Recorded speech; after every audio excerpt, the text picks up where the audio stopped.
Welcome, my dear students, my dear beloved sons and daughters. All of you are welcome to your favorite YouTube channel, Shashwati Shama. All of you know that this is an educational channel guiding the budding degree and diploma engineers in their pursuits of technical knowledge.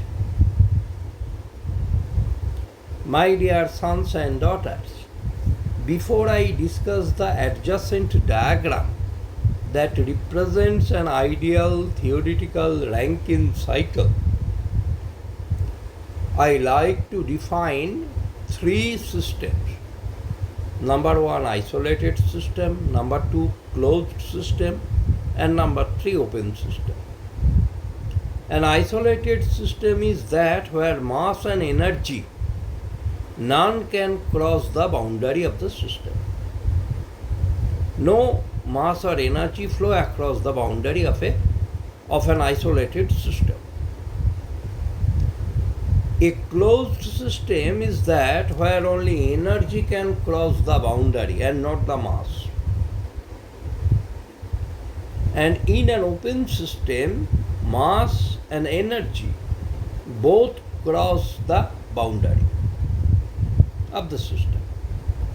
For example, a closed heat insulated thermoflask or the whole of universe is an isolated system.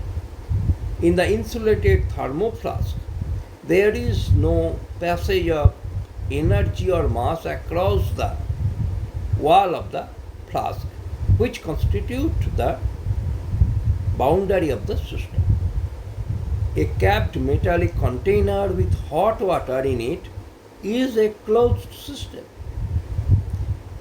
The capped metallic container is containing hot water where the water or any kind of mass is not crossing the boundary of the metallic container, but heat is crossing the boundary because the metal is good conductor of heat. So it allows the heat to go out of the container. A metallic open mouth pot containing water is heated. In a metallic open mouth pot, the steam is crossing the boundary of the pot. So mass is crossing the boundary. And heat is coming into the water contained within the open mouth pot. The energy, that is heat, is also crossing the boundary of the system, that is the wall of the metallic open mouth pot.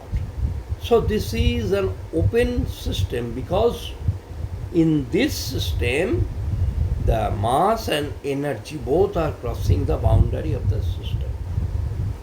Now in the temperature entropy diagram of ideal Rankine cycle overleaf, it is shown that the cycle comprises of number one, isentropic compression process. Number two, constant pressure heat addition process. Number three, constant temperature boiling process. Number four, isentropic expansion process. Number five, constant temperature condensation process. Now I define three things related to the boiling of water in a boiler drum. Here I define sensible heat and latent heat and the dryness fraction. What is sensible heat? Sensible heat is the amount of heat energy that can be measured by temperature change. The working fluid here, that is water, is given sensible heat till it starts boiling under constant pressure, that is 50 kg per square centimeter. Here water starts boiling with no temperature change. That means at a constant liquid temperature, the amount of heat called latent heat is added to the water. Initially there was rise of temperature, and at the boiling point the water boils at a constant temperature until the whole of the water mass is converted to steam. This heat cannot be measured by temperature change because no temperature change occurs actually. Latent heat of boiling is fixed for a liquid at a particular pressure.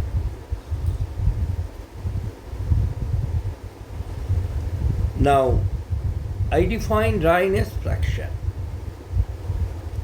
The dryness fraction is the ratio of weight of purely dry steam to the weight of steam water mixture. It is the ratio of two weights.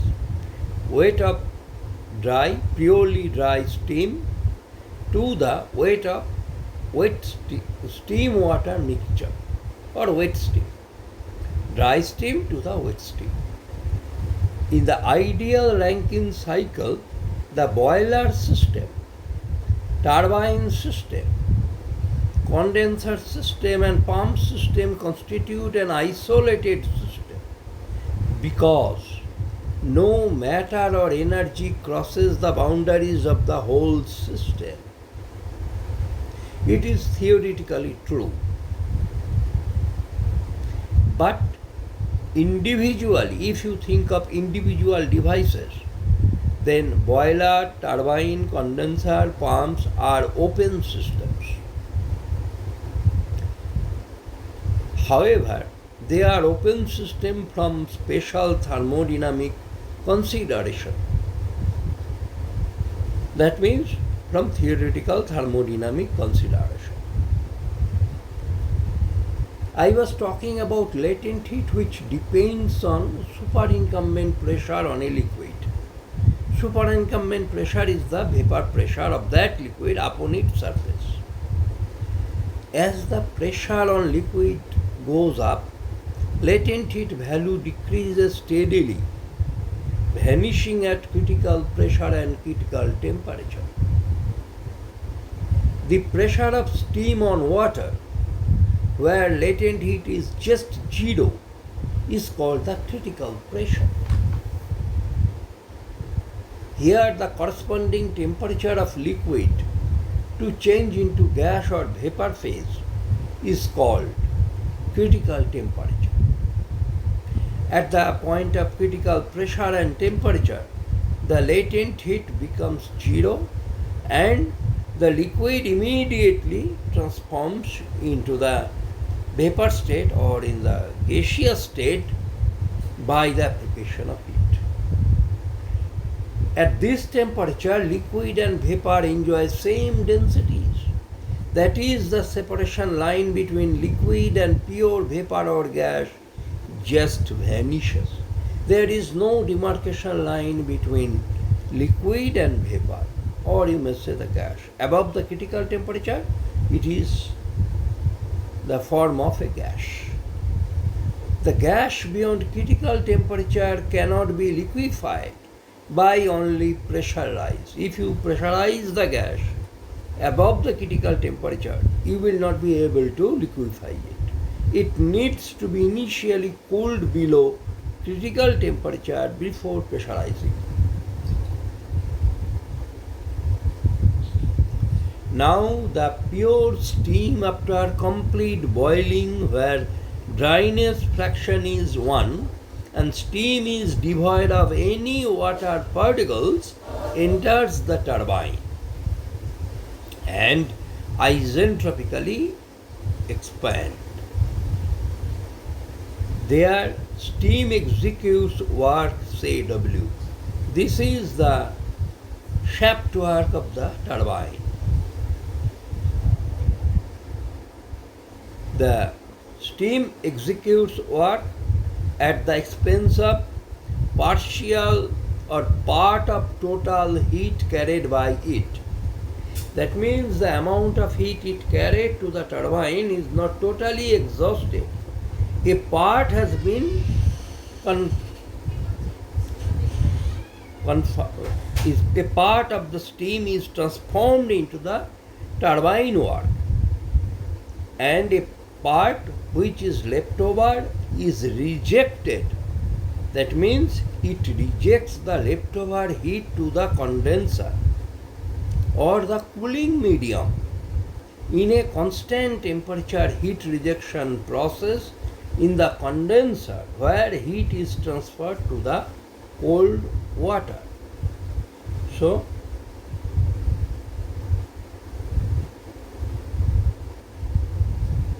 as the latent heat of condensation. That means the steam taking heat from the boiler drum entered into the turbine. A part of the heat energy is converted to work done by the turbine, and the rest part is rejected in the condenser, given to the cooling water medium, and the steam is condensed into the water and collected in the hot well as water for further process of heating in the boiler. Here it is worth mentioning that in a liquid or a solid or a gas, for every phase change, the latent heat is necessary. However, at critical pressure and temperature, liquid loses distinct phase difference line between liquid phase and gaseous phase. The density of a substance, that is of solid or liquid or gas, is related to its phases. However, density of the substance depends on pressure and temperature. From equation of state, the density is equal to pressure into molecular mass or molar mass of the gas divided by universal gas constant into the Kelvin temperature. P cross m by r cos T, where P is the pressure of the gas, m is the molar mass of the gas, T is the Kelvin temperature, and r is the universal gas constant. Now, here the steam has reached the hot well where the steam has been transformed into water and collected in the hot well. The water from condenser or the hot well is pumped again back to the boiler. Suppose the pump does work omega. The heat that enters the water for complete vaporization is equal to Q. The turbine shaft work is W. This is the conversion of a part of capital Q. Amount of heat rejected to coolant in the condenser is small q. The output of the system is hence W minus omega. You see, W is the output of the work available from turbine, and omega is the input of work given by the pump.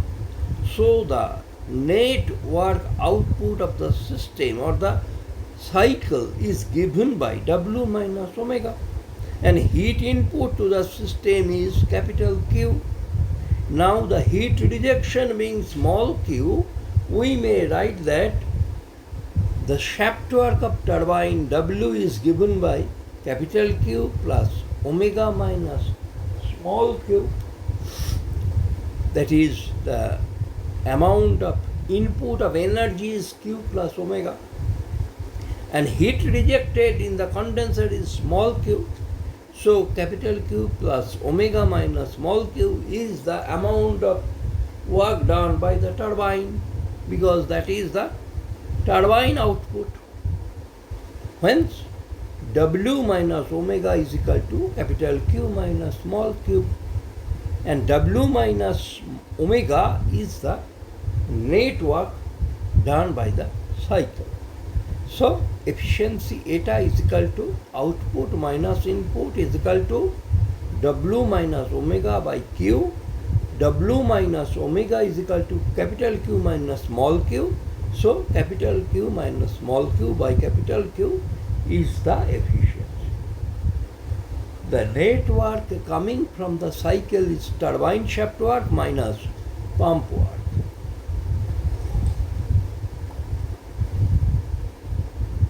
The efficiency is therefore 1 minus small q by capital Q into 100%. Here now I discuss a little about modified Rankine cycle with superheaters and reheaters.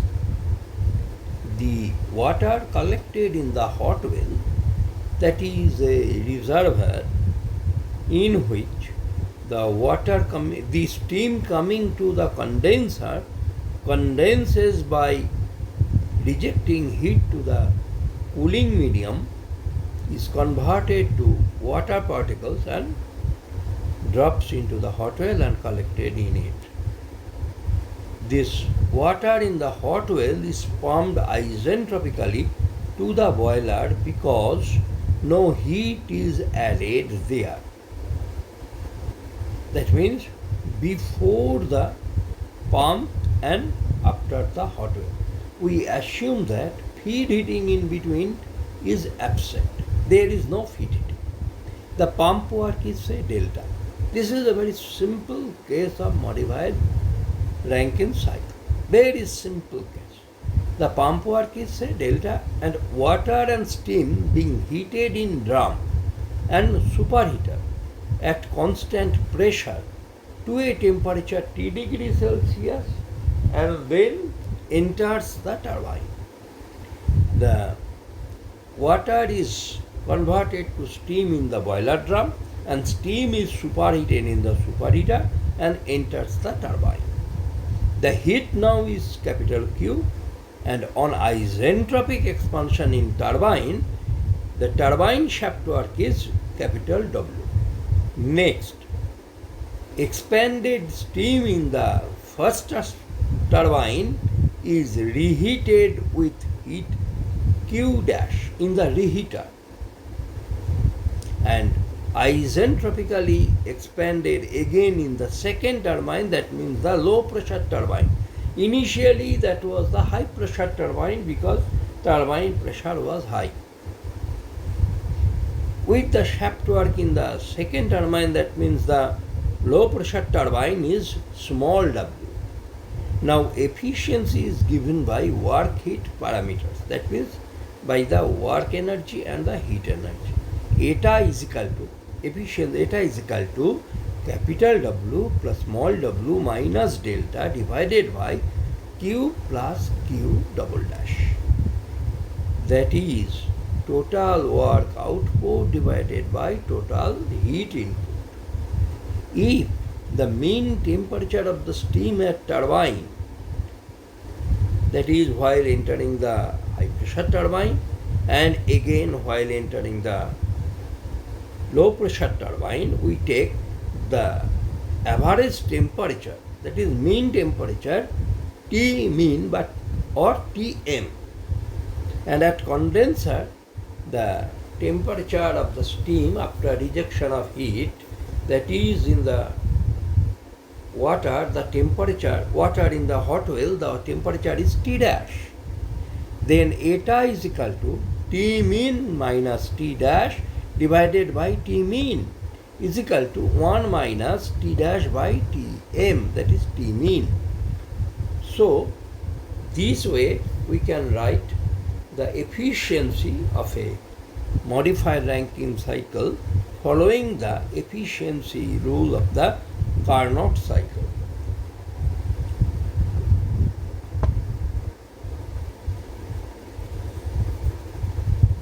My dear sons and daughters,